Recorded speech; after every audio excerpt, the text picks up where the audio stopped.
오늘부터 고단 중암 특별 새벽 기도를 시작합니다.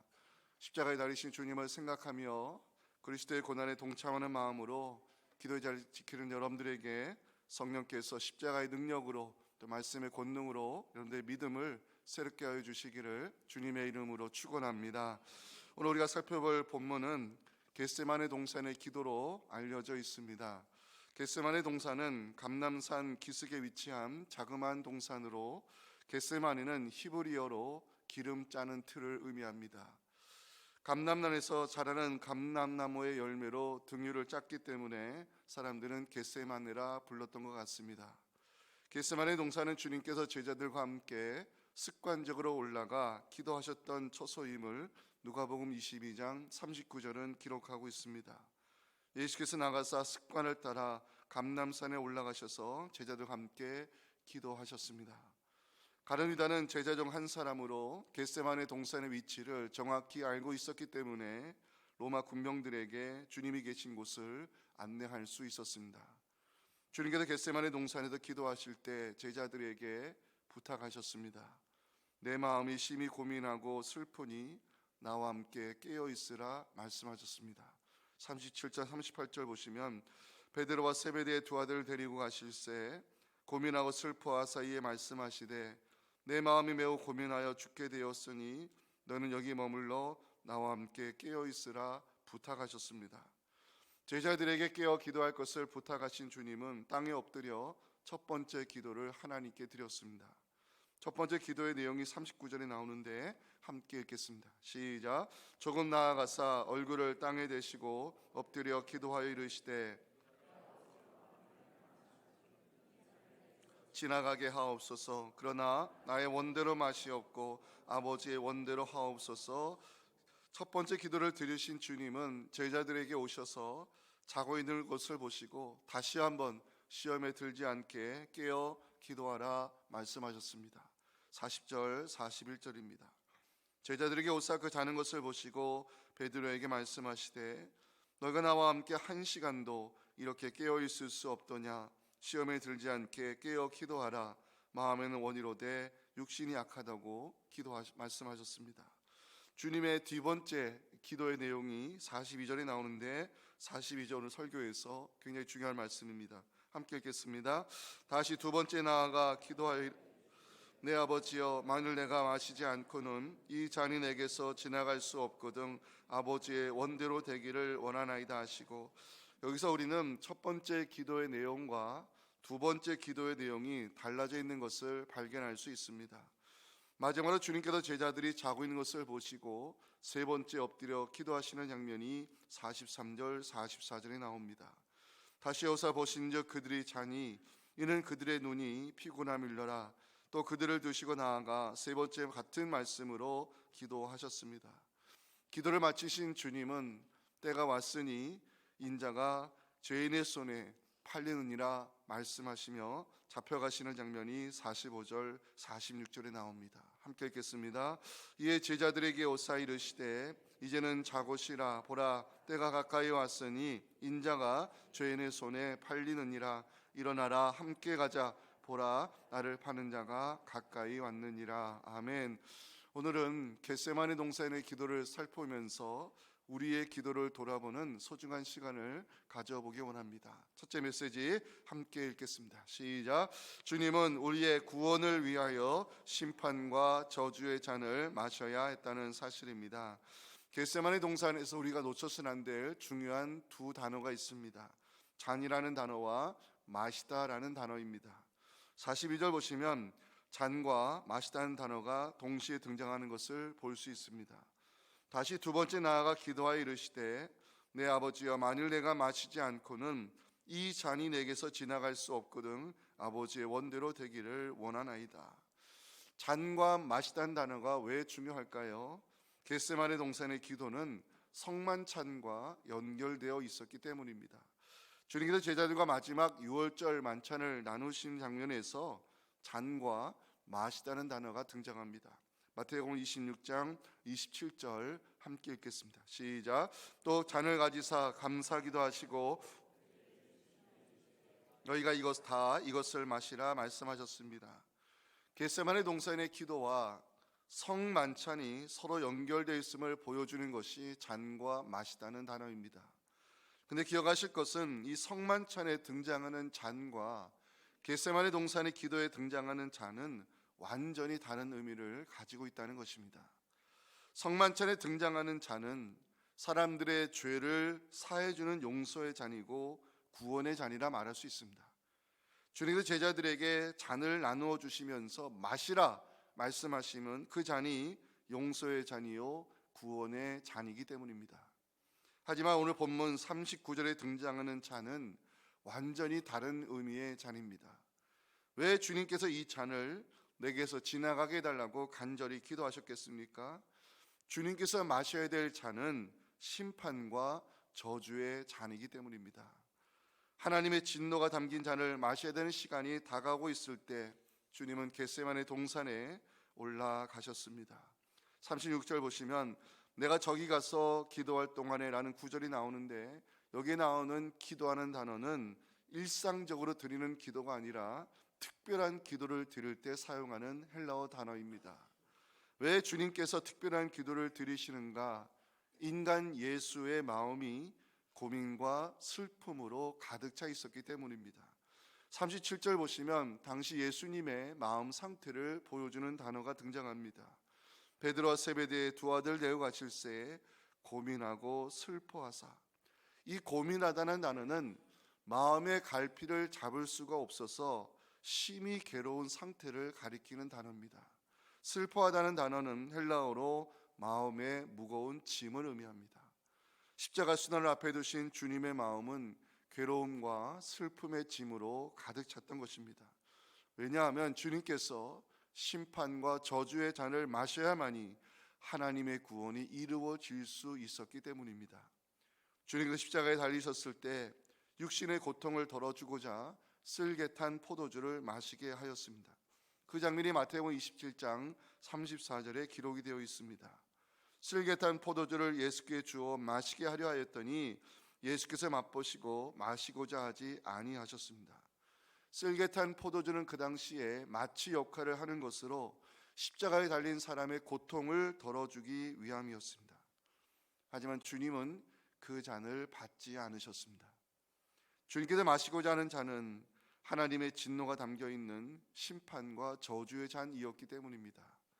사랑하는 성도 여러분, 주님께서 우리를 대신하여 진노의 잔을 받으셨기에 우리가 용서의 잔을 받을 수 있었고, 주님께서 우리를 대신하여 죽음의 잔을 마셨기 때문에 우리는 구원의 잔을 마실 수 있었음을 잊어서는 안 됩니다. 겟세마네 기도를 깊이 묵상하면 우리는 여기서 예수님만이 우리의 유일한 구원이 되신다는 복음을 발견할 수 있습니다. 42절에 그 복음이 담겨 있는데요, 함께 읽겠습니다. 시작. 다시 두 번째 나아가 기도하여 이르시되 내 아버지여, 만일 내가 마시지 않고는 이 잔이 내게서 지나갈 수 없거든 아버지의 원대로 되기를 원하나이다 하시고, 죄인들을 대신하여 심판과 저주의 잔을 받을 수 있는 분은 죄가 없으신 예수님밖에 없다는 복음을 여기서 복음서 기자들은 기록하고 있습니다. 예수님이 인간의 몸을 입고 오신 이유, 하나님의 뜻을 이루기 위해서입니다. 예수님께서 이루고자 하시는 하나님의 뜻이 무엇입니까? 십자가 대속의 죽음을 통하여 우리를 살리기 위해 오셨다는 사실, 요한복음 6장 39절 40절 말씀은 증거합니다. 함께 읽겠습니다. 나를 보내신 이의 뜻은 내게 주신 자 중에 내가 하나도 잃어버리지 아니하고 마지막 날에 다시 살리는 이것이니라. 내 아버지의 뜻은 아들을 보고 믿는 자마다 영생을 얻는 이것이니 마지막 날에 내가 이를 살리리라 하시니라. 아멘. 사랑하는 성도 여러분, 우리의 죄를 대신하여 주님께서 진노의 잔을 마셨고, 우리의 허물을 대신하여 주님은 심판과 저주의 잔을 마셔야 했습니다. 하나님은요, 우리를 살리기 위해서 당신의 아들을 십자가에 죽이셔야 했다는 사실을 여러분 꼭 기억하시고, 예수 그리스도가 나의 생명이요 나의 구원임을 고백하며 주님께 경배와 찬양을 올려드리는 이 아침 될 수 있기를 주님의 이름으로 축원합니다. 우리 둘째 메시지 함께 읽겠습니다. 시작. 믿음의 성도는 사망의 잠을 자지 않고 영적으로 깨어 있어야 한다는 사실입니다. 오늘 이 말씀이 우리에게 주시는 말씀이 아닐까 생각됩니다. 믿음의 성도는 사망의 잠을 자지 않고 영적으로 깨어 있어야 한다는 것이 겟세마네 동산의 기도가 우리에게 가르치는 중요한 교훈입니다. 복음서 기자들이 겟세마네 동산의 기도를 모두 기록하는 이유가 뭘까요? 우리에게 기도의 교훈을 가르치기 위함입니다. 겟세마네 동산의 기도를 통해서 우리가 배워야 될 중요한 기도의 교훈이 있습니다. 첫 번째는 기도는 하나님의 뜻에 자신을 복종시키는 시간이라는 사실입니다. 다시 말씀드립니다. 기도는 하나님의 뜻에 자신을 복종시키는 시간입니다. 예수님의 첫 번째 기도와 두 번째 기도의 내용을 좀 비교해 볼 필요가 있습니다. 자, 39절에 예수님의 첫 번째 기도가 나오지요. 보시면 조금 나아가서 얼굴을 땅에 대시고 엎드려 기도하여 이르시되 내 아버지여 만일 할만하시거든 이 잔을 내게서 지나가게 하옵소서. 그러나 나의 원대로 마시옵고 아버지의 원대로 하옵소서. 첫 번째 기도를 드렸습니다. 예수님의 두 번째 기도의 내용은 좀 달라져 있습니다. 42절을 다 함께 읽겠습니다. 시작. 다시 두 번째 나아가 기도하여 이르시되 내 아버지여 만일 내가 마시지 않고는 이 잔이 내게서 지나갈 수 없거든 아버지의 원대로 되기를 원하나이다. 첫 번째 기도와 두 번째 기도의 내용이 달라져 있다는 사실을 우리는 발견할 수 있습니다. 그런데 여기에 일관된 기도가 있습니다. 아버지의 원대로 되기를 원한다는 기도의 내용은 첫 번째와 두 번째 기도에 계속해서 등장하고 있습니다. 예수님에게서 우리가 배워야 될 기도의 중요한 교훈은 기도는 나의 뜻을 구하는 시간이라기보다는 하나님의 뜻을 구하는 시간이 되어야 한다는 것입니다. 성경적 기도는 바로 하나님의 뜻을 구하는 시간입니다. 예수님께서 십자가의 순을 앞에 두시고 겟세마네 동산에 엎드려 기도하셨던 이유는 바로 하나님의 뜻에 자신을 복종시키기 위함이었던 것입니다. 저는 이번에 설교 준비하면서 39절에 이 엎드려는 단어가 제 가슴에 들어왔습니다. 주님께서 겟세마네 동산에서 기도하실 때 엎드려 기도하셨다고 이 제자들이 기록하고 있습니다. 엎드림, 복종을 의미합니다. 사람들의 죄를 대신하여 심판과 저주의 잔을 마시는 것이 하나님의 뜻임을 알기 때문에 그 뜻에 자신을 복종시키고자 주님은 겟세마네 동산에 엎드려서 기도하셨습니다. 기도는 바로 하나님의 뜻에 자신을 복종시키는 시간입니다. 여기에 엎드림이 필요합니다. 하나님 앞에 엎드려 기도하는 여러분들을 통해서 하나님께서 선하신 뜻을 이루어 주시기를 간절히 소망합니다. 두 번째, 겟세마네 동산에서 우리가 배울 수 있는 중요한 기도의 교훈은 최고의 응답은 하나님의 뜻이 이루어지는 것이라는 사실입니다. 예수님의 첫 번째 기도의 내용은요, 만일 할만하시거든 이 잔이 내게서 지나가게 해달라는 기도였습니다. 결론적으로 말씀드리면 예수님의 첫 번째 기도는 응답되지 않았습니다. 예수님의 기도가 실패한 기도일까요? 그렇지 않다는 것을 복음서는 증거하고 있습니다. 예수님은 결국 하나님의 뜻대로 진노와 저주와 심판의 잔을 마시고 십자가에 달려 죽으셨습니다. 성경은 예수님의 기도가 응답되었다고 기록하고 있습니다. 왜요? 하나님의 뜻이 이루어졌기 때문입니다. 최고의 응답은 하나님의 뜻이 이루어지는 것임을 보여주는 사건이 있습니다. 사도 바울에게도 개인적으로 심각한 기도 제목이 있었습니다. 고린도후서 12장 7절과 8절 보시면 여러 계시를 받은 것이 지극히 크므로 너무 자만하지 않게 하시려고 내 육체에 가시고 사탄의 사자를 주셨으니 이는 나를 쳐서 너무 자만하지 않게 하려 하심이라. 이것이 내게서 떠나가게 하기 위하여 내가 3번 죽게 간구하였다는 기록이 있습니다. 무슨 질병인지는 알 수 없지만 사도 바울은 육체의 가시가 이 육신의 질병이 내게서 떠나가기를 3번이나 죽게 간구했다고 성경은 기록합니다. 질병이 주는 고통과 불편함이 얼마나 심했으면 사도 바울이 3번이나 매달렸을까 이해가 되는 장면입니다. 주님께서 어떻게 응답하셨습니까? 결론부터 말씀드리면 주님은 사도 바울의 기도에 응답하지 않으셨습니다. 육체의 가시를 제거해 주지 않으셨고 그대로 두셨습니다. 사도 바울을 힘들게 하고 불편하게 만드는 육체의 가시를 빼주었다면 선교 사역에 훨씬 더 도움이 되지 않았을까 생각할 수 있겠지만 그건 우리의 생각이고 주님의 생각은 달랐습니다. 주님께서 사도 바울의 기도에 응답하시지 않은 이유가 있습니다. 고린도후서 12장 9절 10절 말씀 때문입니다. 함께 읽겠습니다. 나에게 이르시기를 내 은혜가 내게 족하도다. 이는 내 능력이 약한 데서 온전하여짐이라 하신지라. 그러므로 도리어 크게 기뻐함으로 나의 여러 약한 것들에 대하여 자랑하리니 이는 그리스도의 능력이 내게 머물게 하려 함이라. 그러므로 내가 그리스도를 위하여 약한 것들과 능력과 궁핍과 박해와 곤고를 기뻐하느니 이는 내가 약한 그때의 강함이라. 아멘. 사도 바울의 기도는 응답되지 않았습니다. 육체의 가치는 여전히 남아있었고 고통스러웠지만 사도 바울은 중요한 진리를 깨닫게 되었습니다.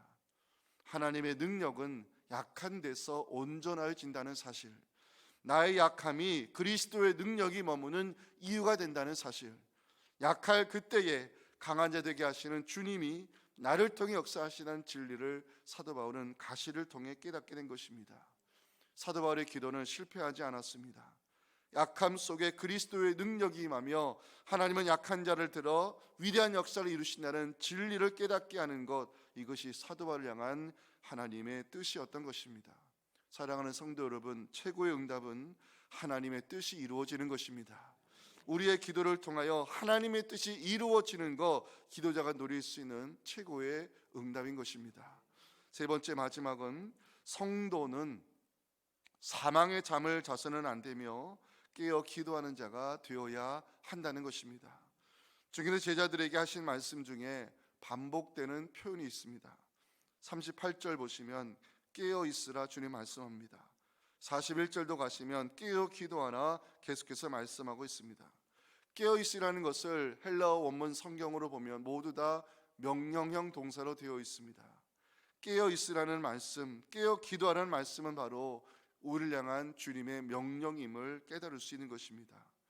주님께서 십자가의 순환을 앞에 두시고 보신 것은 잠을 자고 있는 제자들의 연약한 모습이었습니다. 왜 주님께서 깨어 있으라, 왜 주님께서 깨어 기도하라 말씀하셨을까요? 제자들이 잠들어 있는 동안 마귀의 종이 된 가룟 유다는 바쁘게 움직이고 있었기 때문입니다. 46절 보실까요? 일어나라 함께 가자 보라 나를 파는 자가 가까이 왔느니라. 나를 파는 자, 넘겨주는 자란 뜻인데 가룟 유다를 가리키는 표현입니다. 제자들이 사망의 잠을 자고 있는 동안 사탄의 하수인 가룟 유다는 바쁘게 움직이고 있었던 것입니다. 사랑하는 성도 여러분, 믿는 사람은 사망의 잠을 자면 안 됩니다. 성도는 영적으로 깨어 기도하는 자가 되어야 되며 깨어 기도하는 자를 통해 하나님이 역사하심을 믿으시기 바랍니다. 주님처럼 영적으로 깨어 기도하는 자로 살기를 소망하면서 우리 요한계시록 16절 15절 말씀을 함께 읽고 찬양의 자리로 나아가겠습니다. 함께 읽겠습니다. 보라 내가 도둑같이 오리니 누구든지 깨어 자기 옷을 지켜 벌거벗고 다니지 아니하며 자기의 부끄러움을 보이지 아니하는 자는 복이 있도다. 한 번 더 읽겠습니다. 시작. 보라 내가 도둑같이 오리니 누구든지 깨어 자기 옷을 지켜 벌거벗고 다니지 아니하며 자기의 부끄러움을 보이지 아니하는 자는 복이 있도다. 아멘. 지금은 우리를 향하여 깨어 기도하라 말씀하시는 예수님의 은혜와 하나님 아버지의 말로 할 수 없는 은혜와 성령의 역사하심이 오늘 주신 이 귀한 말씀처럼 이제는 사망의 잠에서 깨어나 영적으로 깨어 기도하는 예수의 사람이 되어 이 기도의 권능으로 마귀를 물리쳐 하나님의 살아계심을 증거하기 원하는, 그리고 이 고난유한 특세의 예배와 기도의 자리를 힘써 지키기 원하는 우리 사랑하는 성도들의 이 간절한 부르짖음과 이제 남아있는 고난유한 특세 위에 지금부터 영원토록 함께 하시기를 간절히 축원하옵나이다. 아멘.